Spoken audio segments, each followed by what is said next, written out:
Today I'm joined by Dr Peta Skilbeck, obstetrician, gynaecologist and founder of Intuition Health, a private women's clinic located here on the Central Coast. Peta is incredibly passionate about women's health care, particularly with helping women throughout their whole fertility journey and childbirth experience. From PCOS and how to get a regular period before trying to conceive, to falling pregnant, IVF, birth plans or birth preferences, no questions were off limits in this conversation.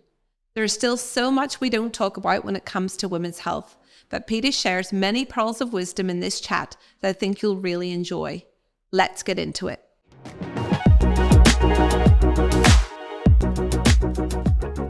So, Peta, welcome to the podcast. I'm so delighted to have you here. We've obviously been colleagues for a long time. I absolutely adore the clinic that you've created on the Central Coast. Thank you. Bit of a fangirl here. Thank you. I'd love you to tell us why you went into obstetrics and gynecology. Sure.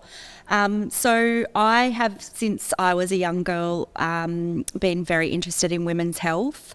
I love pregnancy. I love looking after pregnant women. I love looking after a baby and a mum as a unit together and helping a new family come together. It was really the only area of medicine that I really was passionate about and enjoyed, and I really couldn't have imagined doing anything else. Obstetrics and fertility are definitely my passion areas. Obviously, I'm a gynaecologist as well, but yeah, I read about it in my time at home. It's just something I'm really interested and excited in about. You just love the babies. Yeah, you just and the but mummies. it's actually the physiology and the just how everything works, and yeah, it's a really exciting area. And you still enjoy going to work every day? I do. You have moments. I think you have moments in every job. However, I think that every day is different, and I think that's something really exciting about any doctor's job.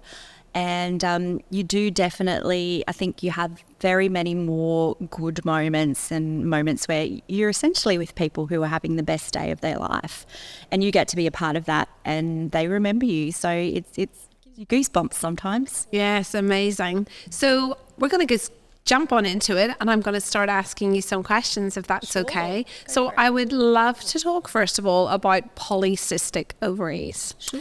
It's definitely something that people seem to be talking about a lot more than they were even 5-10 years ago. And I'd love you to tell me a little bit about it. What is it and why is it a problem? Sure. Polycystic ovarian syndrome is a condition or a constellation of symptoms that affect about 10% of women. I think it's a difficult one in that it can present with a range of symptoms, and there's no one way that someone may present with it. Essentially, at its core, it's a imbalance in hormones. But the features we're looking for are varied. So the three criteria we look for, and you really only need to have 2 out of 3 to make the diagnosis, is irregular or absent menstrual cycles. That's probably one of the most common ways it presents, or that we as gynecologists see. It also presents with an imbalance. So I always qualify this with patients. All women have some level of testosterone. Obviously, testosterone is traditionally known as the male hormone. In women with PCOS, because of the hormonal imbalance, their testosterone levels and their androgen levels can be higher, and that can often lead to symptoms of that can be concerning for some women. So increased hair distribution or hirsutism, acne and skin changes, loss of hair on the head. So often symptoms that can be really concerning for some women. So it's also making either a clinical or a biochemical diagnosis with blood tests of an imbalance in those sex male hormones. And then as the third criteria, it's the appearance of lots of little follicles on the ovaries. Interestingly, a lot of women have that appearance on ultrasound of lots of different little follicles. But they don't actually fulfill the criteria. I think that happens in about 25% of women. So it's really about putting that range of symptoms together. The cysts that we're talking about are not the cysts that tend to cause women pain or symptoms of pain and concerns with ruptured cysts and things like that. They tend to be more these little immature follicles that cause issues with irregular cycles and essentially, not ovulating properly. And so we often see patients with polycystic ovaries who maybe go a year or more without a period. Yep. And obviously for some people, they're like, hooray, no periods. But why is that a problem? That's a very good question, because I agree. There are lots of young women especially who are very happy to go without a period. Periods are a pain for a lot of women. And so the issue is, it's actually, from a hormonal perspective, it's really important that our uterus is exposed to having a period. And women who don't get, I usually like to see about 4 cycles at least a year, can have issues long term with how their endometrium works, and that can lead over a long period of time to even changes that can predispose them to endometrial cancer. So endometrium is the lining of the uterus? Correct. Yeah. Okay. And so if someone comes to you and we have, we've got maybe acne along the jawline, and we've got some increased hair growth, and we've got these very irregular periods, what would you do with that person in terms of how would you begin to manage? Sure. So after you've looked into, because there are other causes for a lot of those symptoms, and it's important that PCOS is really a diagnosis of exclusion in some ways. And there are some very serious causes that need to be investigated. So it's ruling out those things. One of the most important things that we look at is lifestyle change. And I think that's underrated for a lot of women. There's a proportion of women with PCOS that will be overweight, and that can sometimes be related to the hormone imbalance. It can actually be quite difficult to lose weight or maintain a normal body mass index with PCOS, and that could be related to the fact that their hormones are imbalanced. So lifestyle changes, especially if you are someone in that category, so even losing a 5% weight loss can make a huge difference to some of those symptoms, and certainly can help restore your menstrual cycles and help with regular, ovulation. The other thing that can sometimes come along with PCOS is insulin resistance, and I think it's about 7 out of 10 women who with PCOS who do actually have corresponding insulin resistance. So looking into that, diagnosing that. There's medications sometimes in addition to the lifestyle changes that can help. So often, especially if there are women who are struggling with that, I'll even make a referral or suggest seeing a dietitian, a psychologist. And I think there's a lot of benefit in that as an initial starting point for management. Now, you will obviously also have women where it doesn't matter how much lifestyle change they make, they still do need some medical assistance. And in fact, some of the more difficult women to manage with PCOS are those that have a very normal body mass index. These are women who you often do need to assist with some type of medication. And a lot of the medications we talk about are hormonal in nature. We'll often talk about using certain types of oral contraceptive pills if they're amenable to that. And there's certain types that have the progesterone component that can be really useful for managing your acne symptoms and your increased hair distribution. Probably one of the things it's really important to counsel these women about is these aren't medications you take and notice a difference the next day. It is really, really important. Hair growth, if you think about it, takes a good 3 months to see a difference. So it's important that if they want to go down this pathway, that they're counselled about, I guess, appropriate expectations. There are medications that we would sometimes help women with related to the insulin resistance. So metformin, for example, is one that we use quite frequently. Metformin does have some side effects, and so it's really important that you outline the patient's expectations as to what they expect from the medication. But I've seen women have quite significant effects just even with metformin and not needing the other treatments. And so are these treatments really just symptomatic control? They're not actually doing anything to cure or fix the polycystic ovarian syndrome? I think that's probably one of the most important things to say about PCOS. Unfortunately, at the moment, we don't have a cure. And so the treatments that we offer are all about managing symptoms. One of the more common misconceptions I have are of young women who will come and see me who've been on the pill for many years, since they were about the age of 16.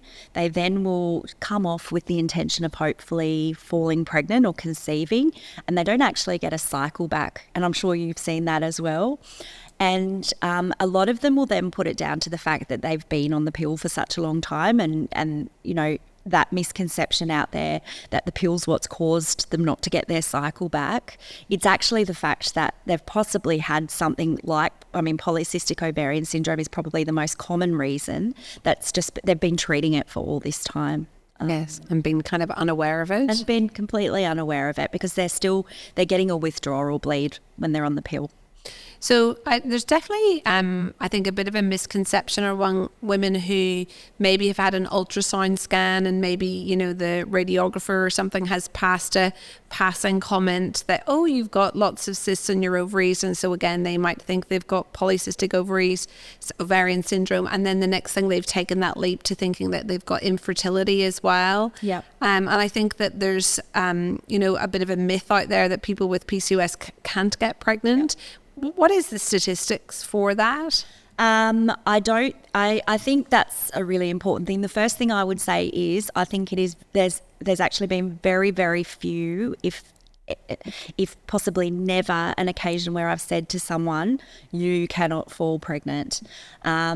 I would say that the appearance of polycystic ovaries on scan by itself is by no means an indication that you'll have any problem with fertility in the future. And in fact, I counsel people that if you don't take contraception, you may well find that you will be pregnant. Well, this is something that's happened multiple times in my practice. Yeah. I have to say I've had a couple of people fallen pregnant and they were convinced that they couldn't. Yeah, absolutely. I think that that as a throwaway line, and I've had the same. I've had patients ring extremely concerned that the sonographer they've seen for their routine scan has told them that they're not going to be able, or they're concerned that they're not going to be able to fall pregnant. I think it's really important you talk to your doctor, because as I said, there's not many conditions where we would say that you absolutely can't fall pregnant, and certainly just the appearance of polycystic ovaries by itself is not enough to say that you're not ovulating. Okay, so we've talked a little bit there about infertility and issues falling pregnant. If someone had polycystic ovaries, what help might they need to fall pregnant? In some ways, polycystic ovarian syndrome is one of the conditions that I think certainly has some options that are less invasive than a lot of other things. In women who have insulin resistance, even just starting them on metformin can sometimes be enough to restore their cycles. The other thing I should add is, once again, I think lifestyle changes cannot be underestimated, especially in women who potentially aren't as healthy to start out with. We know in addition to restoring your fertility, you're also setting yourself up for a far more healthy pregnancy. And so weight loss, exercise, diet can really play an important role in improving your chances of fertility. There are still a subset of women who are going to need some form of assistance, and if you're not getting a regular cycle, then it's likely that that's occurring because you're not getting regular ovulation. And so there's a couple of different ways we have of assisting with that. Probably the easiest way, and the way I often will start in a clinic sort of situation, is with a medication called letrozole. Previously, Clomid was the medication that a lot of people spoke about. That's more recently been changed to letrozole just happens to be a shorter acting medication. They're both anti-estrogen type medications that help with the feedback loop to improve your chances of ovulation. That's a medication that we usually get you to take for about 5 days of the month during your cycle. And that helps improve your chances. About 40% will have an ovulatory cycle with that as a starting point. Importantly, anyone who I'm starting on that medication, because there are side effects, I recommend that we make sure the partner semen sample's normal, because you don't want to be treating someone if it's not going to work. But with some monitoring, that's a medication that can be started reasonably safely. There is about a 5 to 10% risk of multiple pregnancy with this type of medication, so you do have to counsel people around that. Obviously, a lot of couples who are wanting a pregnancy are excited by the concept of twins, but twins are obviously a higher risk pregnancy, and so it's really important that that's discussed with the couple first. We would then adjust their dose, usually over about a maximum of 6 cycles. If it hasn't worked by then sometimes we need to talk about moving to something like IVF. Okay. So if we just shift gear a little bit, let's talk about the average person who's maybe thinking about having a baby or planning to get pregnant. How do they work out where in their cycle is the best time to try and fall pregnant? So I guess probably the most important thing, and I think cycle tracking with all the apps and things these days has become a much more popular thing. Regular cycles are what we're interested in. But that regular cycle, some women will have a 26-day cycle that happens regularly. That's annoying for them, more frequent periods. And some women will naturally have a longer cycle. But as long as they're getting a regular cycle, ovulation usually occurs about 2 weeks before they get their period. Now, there are lots of different ways of tracking. There's kits that are available. There's you can have it done through blood tests. Through certain companies will offer blood testing. You can do it by monitoring changes in your body, basal body temperature, cervical mucus changes. There's lots of different ways of monitoring.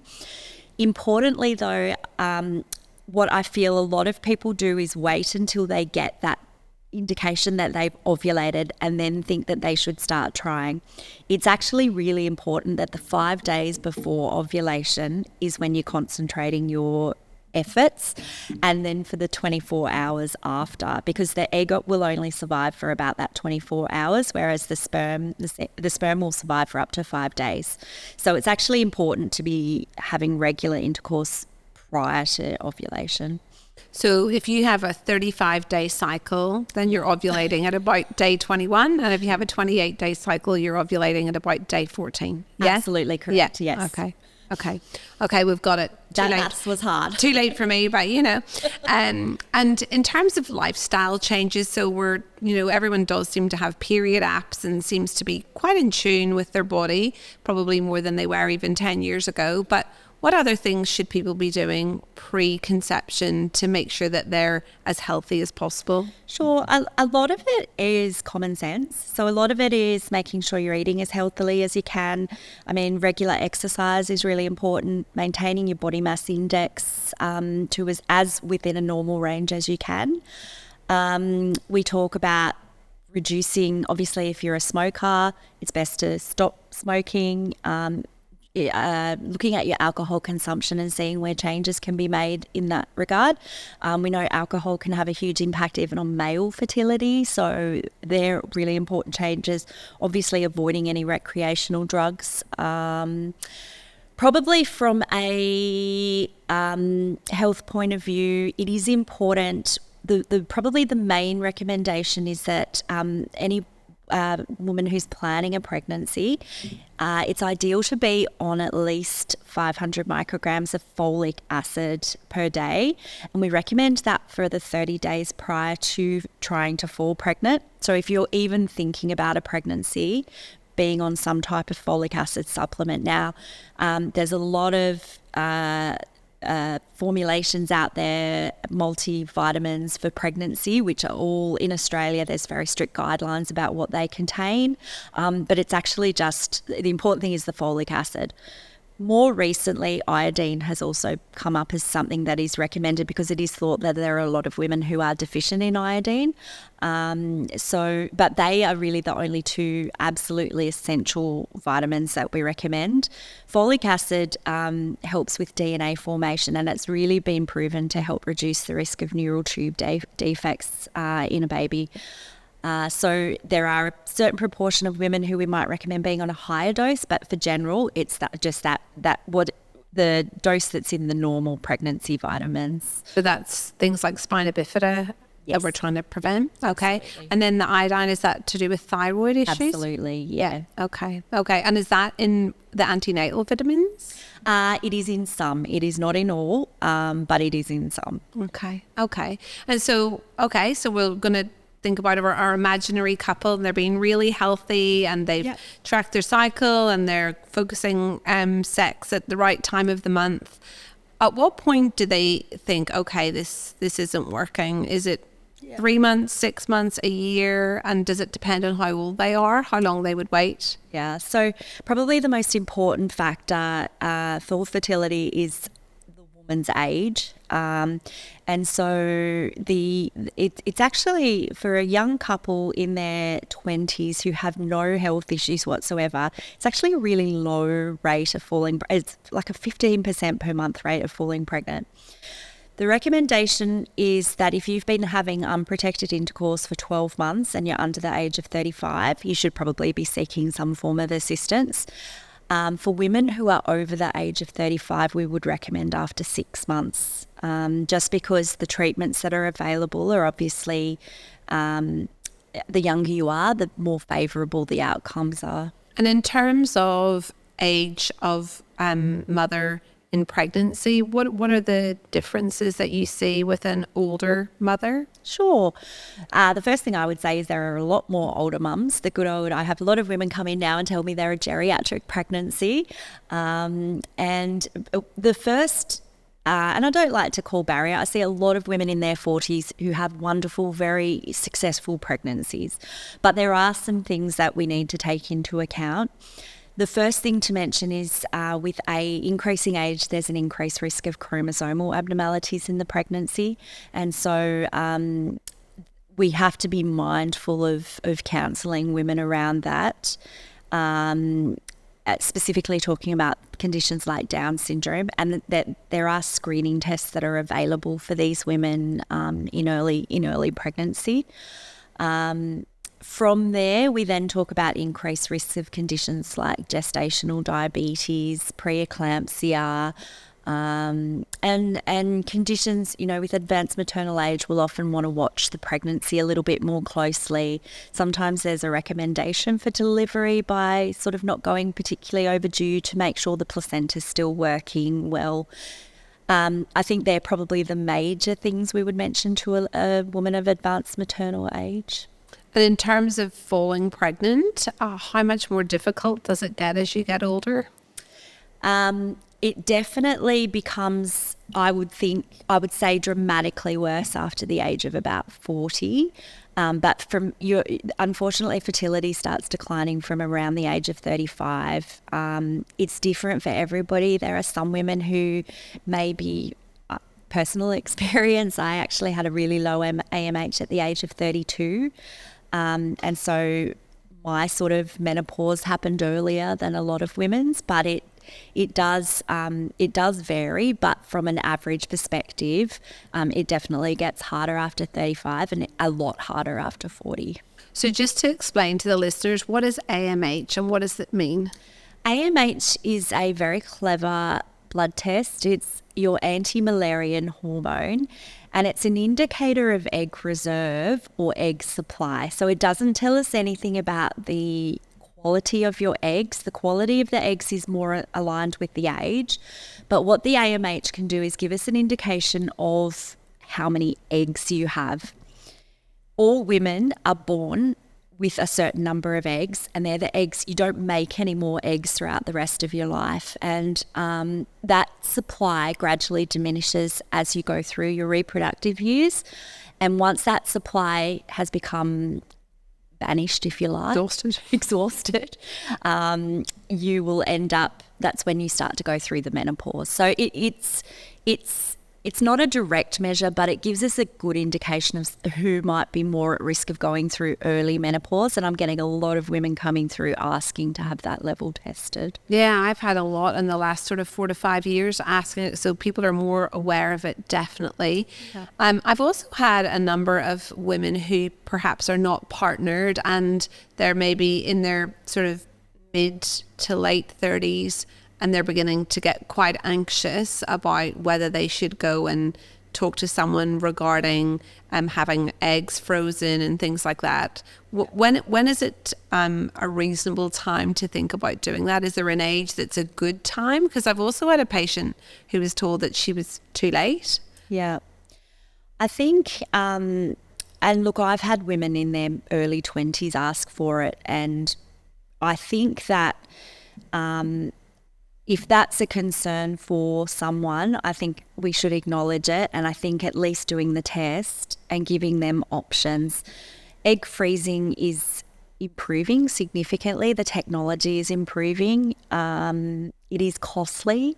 There is a significant financial cost at the moment that can be prohibitive for some women, but I think that it's our responsibility to be able to give them options. And egg freezing, I don't think you can put an age on it.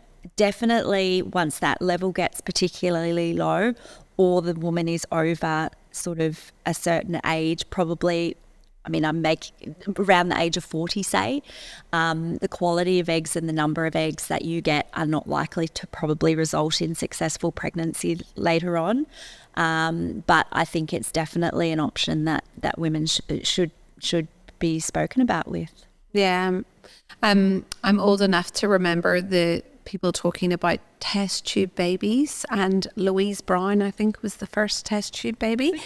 We don't call it that anymore. Yeah. And so it's IVF, and lots of people have heard of IVF, but a lot of people don't know much about it. One thing I have to say as a GP with lots of patients over the years who've gone through IVF is I don't think it's for the faint-hearted. I think it's very traumatic and very hard on both members of the couple. It's very stressful, and there's obviously people there who go and have one cycle of IVF and have a fantastic result, but there's other people who have years of heartbreak. Yeah. Would you tell our audience a little bit about what IVF is and how it's changed? Yeah, sure. I'd love to. And once again, personal experience. So it's something I'm very passionate about, but I agree it is not for the faint-hearted. So in vitro fertilization, and it's important to realize that we're talking about 1 in 6 couples now. About 16% of couples struggle with some form of falling pregnant. So I think that's where we're seeing a lot more IVF pregnancies coming through. And essentially what it involves is stimulating the female partner's eggs with the intention of trying to get as many eggs as you can for collection. Now that process involves injections, and those injections are on a daily basis, and it also involves some sort of medication to inhibit or prevent ovulation, because you don't want them to ovulate while you're trying to grow those eggs until you can collect them. The female partner has lots of blood tests and ultrasounds through that time period to determine the size and when the eggs are at the point that they're good to be collected, essentially. And then they undergo a procedure under ultrasound guidance to actually remove as many eggs as you want. The important thing with IVF is that it's a numbers game, and so you want to get as many numbers as you can safely. On that same day, the male partner will contribute a semen sample, and the scientists will look at the semen sample to determine whether it's suggested that the couple proceed with the IVF in the petri dish, or whether they go ahead with another type of procedure, which is called intracytoplasmic sperm injection. And it's incredible. It's where the scientist literally injects a tiny sperm into the eggs that they find. And that's a very useful way of treating male factor infertility. What then happens is the embryos, so you get a number. You're told how many eggs you have collected. Overnight, they'll determine how many embryos have formed. You're then phoned and told that number the next day. And then over the next 5 days or so, they look to see how many embryos you have collected.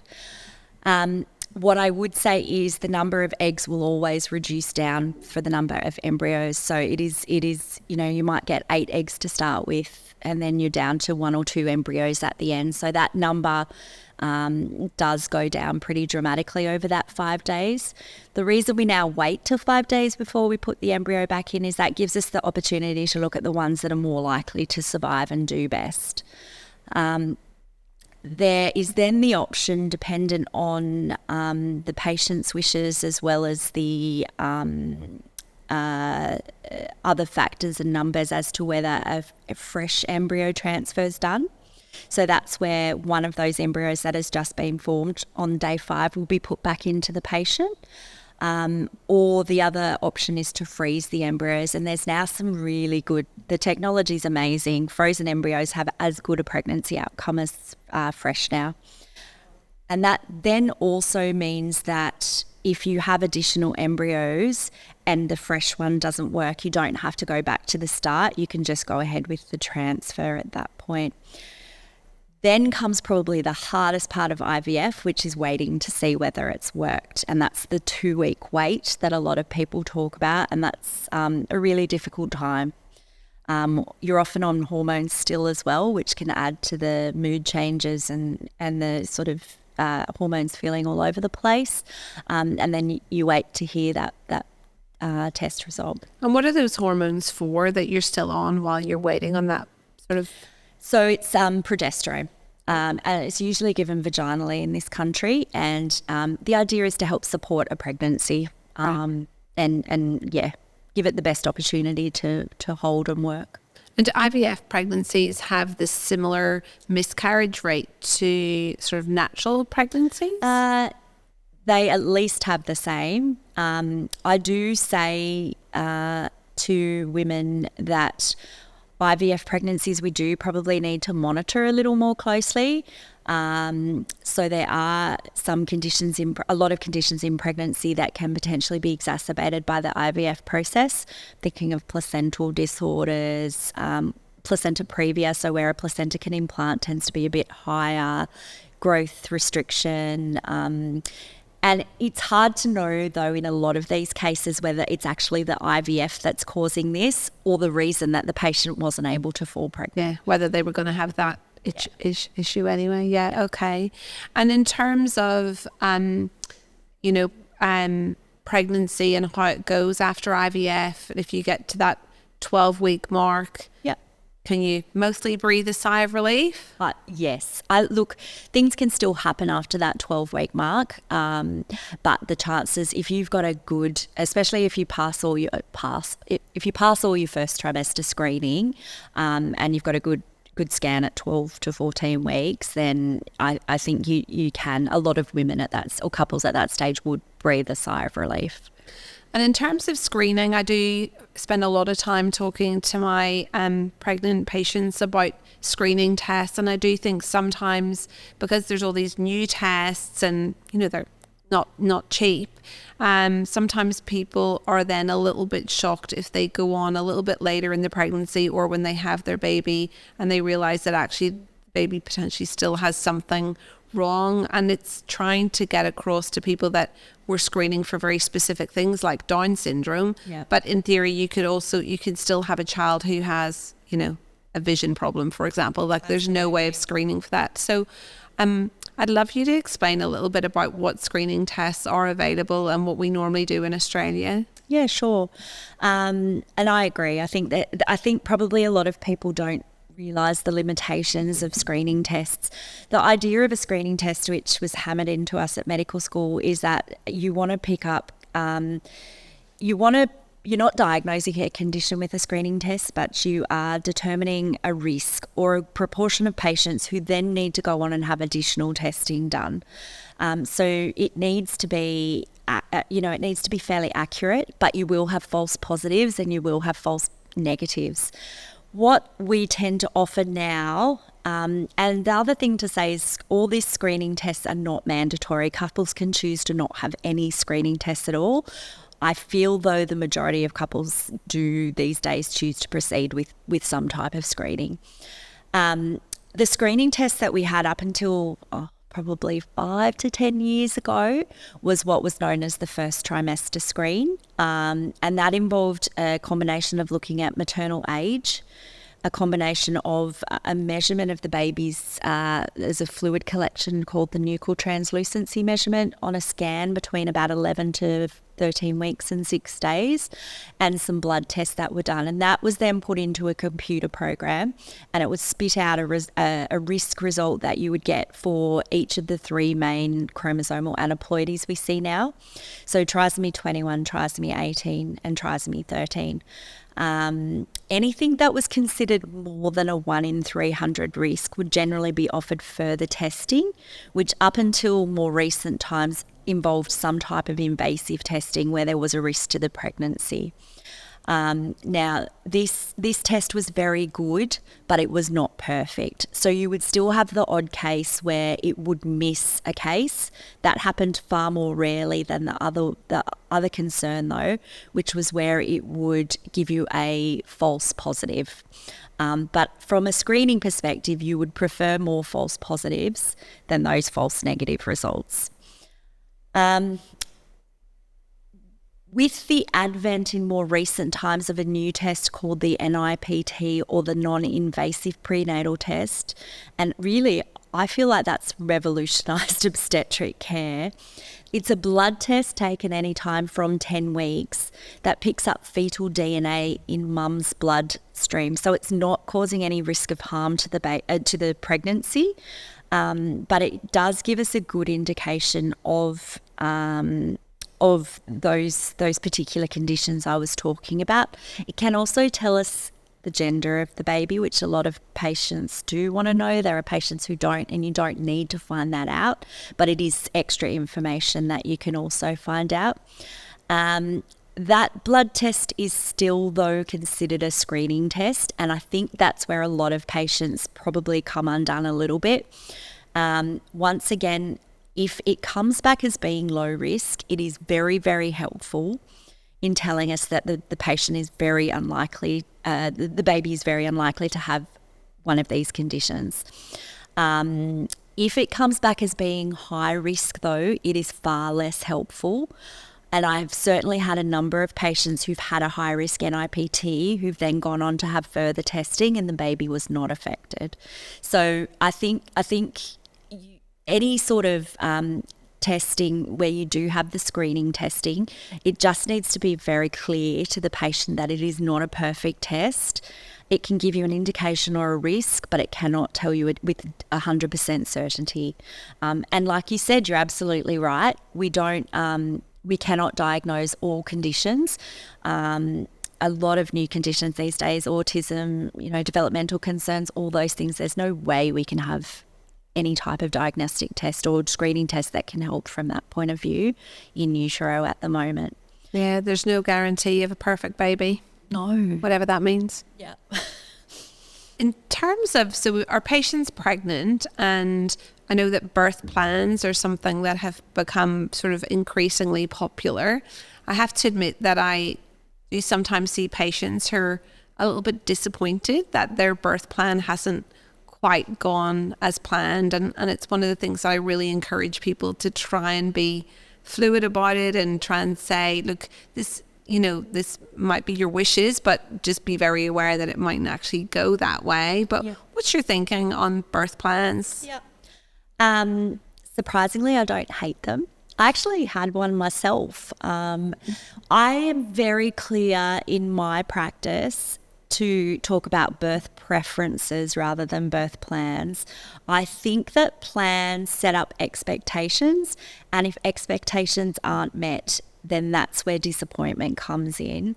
And unfortunately, childbirth and parenting is unpredictable. And I think you're absolutely right. You can have an idea in your mind of what your preference would be, what you would like to have happen. But you have to try and be as fluid as you can about if those plans have to change or need to be adjusted, that's an okay thing, because I do feel like some of the more rigid birth plans, we do run into more trouble with disappointment. Yeah, I love that. Actually, I'm going to start stealing that. Birth preferences. I like that a lot, actually. We actually give them, for my patients at 36 weeks, we give them a pro forma with birth preferences on it. And sometimes I know that we were having a little joke earlier about me and my 4 cesareans, but sometimes people really are hoping to have a vaginal delivery and then they end up with a cesarean section. Why might that happen in a sort of urgent manner? Good question. I guess that so there's a difference between, I guess the first thing to say is there's a difference between someone having an elective cesarean section where it is planned, that is where it's been spoken about before, and the plan is, and that may be for many reasons. It may be that the patient's had a cesarean section before. It may be that they have a condition that means it's safer for them to have it, like a placenta previa or a breech presentation, and it's been recommended that they have a cesarean section. And I'm seeing more of this, maternal preference. The patient has said, that's my preference. I'd prefer to have that. Emergency cesarean sections are, and it doesn't necessarily mean we're dropping everything and it's lights and bells and down we rush, but it usually means that it's an in-labour situation. Probably the 2 major reasons I would encounter on a frequent basis would either be in the case of where monitoring of the baby through the labour process has suggested that the baby is in some distress or not completely, we're not reassured by the monitoring. And the recommendation, if the patient's not ready to deliver vaginally, is that it's safer to deliver the baby through a cesarean section. The other reason we sometimes, or the more common reasons I would see, would be if a labour has got to the point where it's stalled significantly, and that would be, and I hate, and some of the terminology in obstetrics is terrible. Failure to progress is the official name. I don't think you should ever be telling a new mum that they've failed to progress in labour. And I actually don't write it on my operation reports, because if that comes up in front of the patient, but essentially if the labour's stalled in the first stage of cervical dilatation, or sometimes even once they're at the pushing stage, if the baby's head isn't coming down, then we still do need to do a cesarean section at that stage. And that can be a problem if the baby's in a difficult position sometimes. It can also be difficult. It can also be an issue if the patient, if the baby's a particularly big baby as well. Not always. All big babies don't need cesarean sections, but in the case of some women, and different women have different pelvises as well. So you've got to look at every situation individually. And I think one of the things to acknowledge is that there's no doubt that there's a lot of women who've maybe had a very long, prolonged labour, they've been in a lot of pain, and then they end up with a cesarean as well, and there's just can be a real profound disappointment. Obviously, they're very happy that their baby is fine, but there can be a real need really to have like a debrief afterwards. Absolutely. I think it's essential. One of the other words that I think is becoming more popular is birth trauma. I'm sure you've heard about birth trauma. And I think that comes about for various reasons, but I think one of those reasons is not having an adequate debrief as to what is exactly happened after the birth. I think the problem with birth as a general community-wide issue is that this is someone being in, if not the most, one of the most vulnerable positions you can ever be in. And by the nature of it, they lose a lot of their autonomy, or they feel they lose a lot of their autonomy. And so I think that you have to then go through a lot of, just as going through a birth debrief after, whether that happens in hospital before they go home or whether that happens at the 6-week visit, I think it's crucial. And is that something that does happen as standard or not really? I feel like it's dependent on the care provider, and I think that potentially it doesn't happen as often as it could or should. Yeah. And look, it may not need, there are a lot of patients who are very happy with their birth and they may not need that discussion after. But I think that a debrief is essential, and at least a check-in to say how did you feel that went, how, the way we see things as health professionals is very different to the way a consumer or a patient will feel at the time. Yeah, I agree. I think it can be really, really frightening. And it can also be really frightening for the partner watching everything going down and maybe a baby being sort of resuscitated a bit. It can be, I think, kind of quite bleeding. Yeah, I think it can be quite traumatic. And I just wonder whether that's a part of sort of postnatal care that we all have to improve a bit on, really. I think it's essential. And then, because I have definitely a few patients who are then absolutely terrified about their next pregnancy because of what happened in the first. Yeah. Anyway, okay, thank you. And in terms of after birth, any tips or hints either for any grannies or aunties or anybody listening, and also for anyone themselves who's pregnant, that you would have any suggestions? I think parenting is a whole new topic on its own. I think that things have changed a lot, and I think that new mothers and new families need to navigate for themselves what works for them. I think that there's a risk, and I say to a lot of patients, you probably need to have blinkers on, because even through the pregnancy, you will be getting comments about what you're doing right and what you're doing wrong from every direction. The lady at the supermarket, the kids other parents at the kids' school, they'll all have something to say about what you're doing wrong, mainly what you're doing wrong, not so much what you're doing right. And at the end of the day, you need to take what works for you on board, and you need to run with that, because there's no right answer for a lot of it. I think that it's a shock to the system for a lot of first-time mums. They're not prepared. Nobody can prepare you for this little person who wakes up every 2 to 3 hours and needs you. And that happens for a period of time. It does get better, but I think we don't necessarily do enough to support women with that change and what to expect after. Yeah. And in terms of at the other end of the scale, when can women safely stop using contraception? Like, when are they not going to fall pregnant? That's a hard question as well. Essentially once they're postmenopausal, but that's really hard to you can't diagnose that in a lot of women. The average age of menopause is 51, but you can still fall pregnant at 51, especially, well, if you're still getting cycles, you can. And the tricky one is the person who's maybe has their Mirena that's been in and they haven't had periods and we don't really know where they are. And they're like, do I need to have another one put in? That's going to be another 5 years.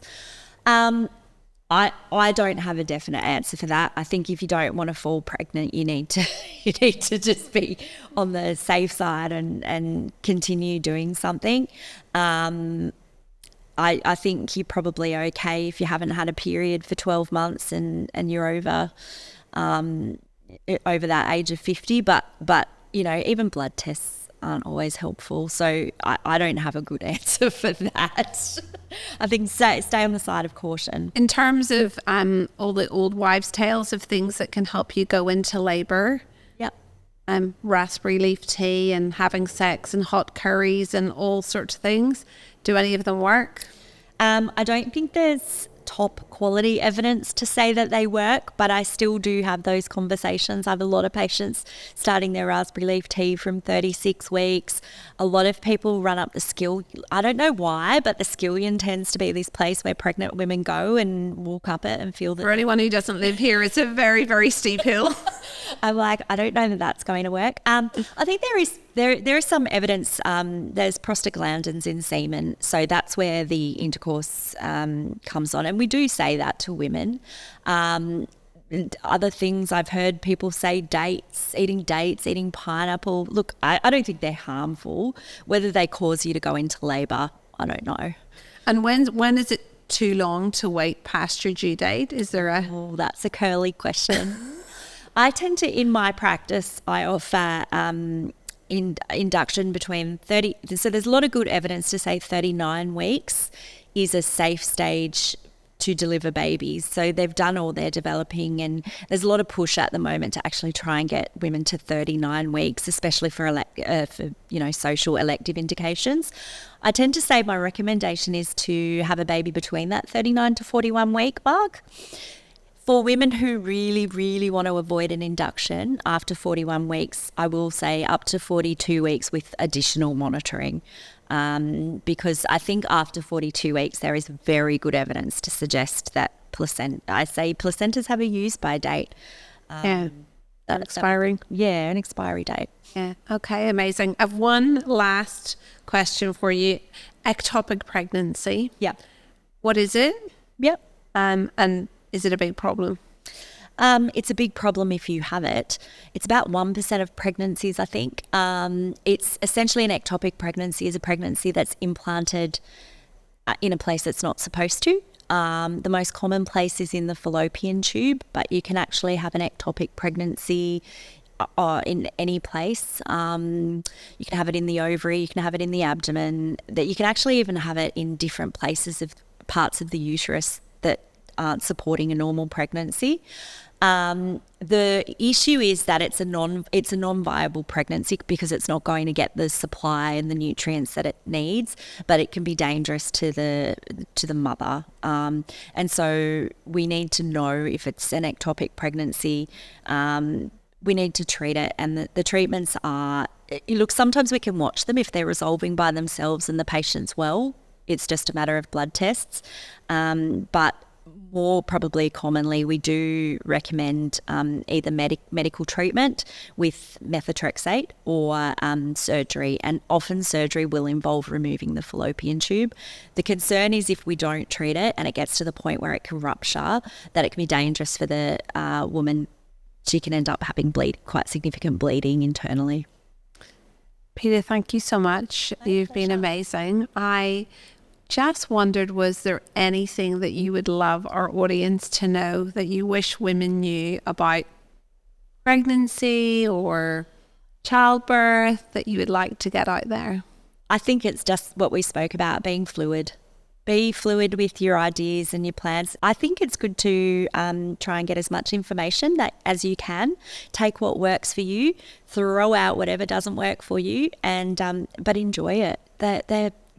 We were talking, they're 12 and 22 and driving and 16, and you forget how they are when you're pregnant and then when they're that little. So just enjoy it.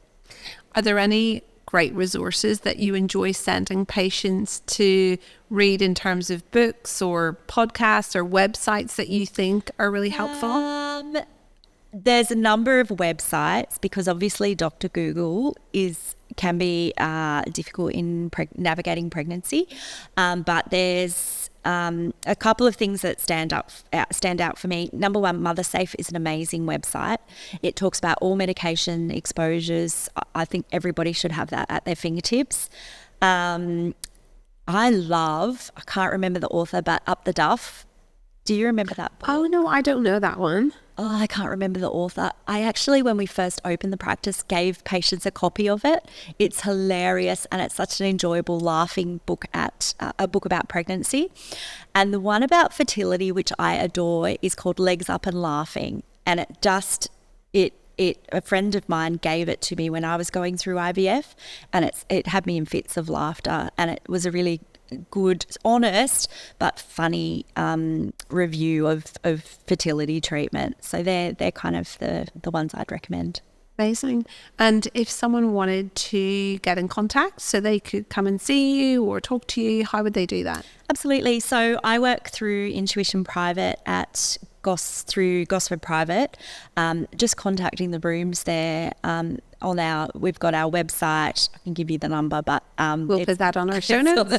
It's on the website, and just we're happy to take your calls. And the only other thing is, even if you're planning for a pregnancy and want to make sure you're doing everything right, sometimes coming to see the doctor even before that can be really useful. Yeah, absolutely. So if you could talk to 20-something Peta and give her a little bit of advice, what would you say to her? From a doctor point of view, or from a... Any and both. Okay. What I was thinking about this recently, I think that something you don't realize in your 20s that you start to realize in your 40s is how important your health and fitness are. And I think I didn't appreciate that in my 20s. And if you want to live the quality of life you want to continue living that you have in your 20s, you do need to make those lifestyle changes and self-care. I think that's probably a really important thing as well.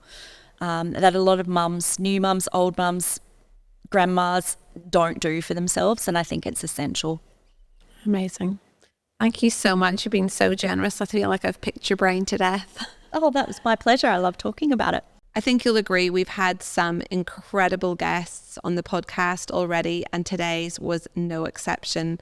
I think there is so many nuggets of information I'd love to get out there. So if you know someone who would benefit from the podcast, please share it. That way more people can learn all about themselves. Remember, this podcast is all about you.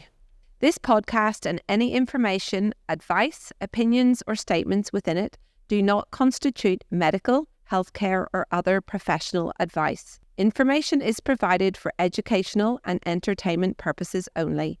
If you have any health concerns, always consult your doctor.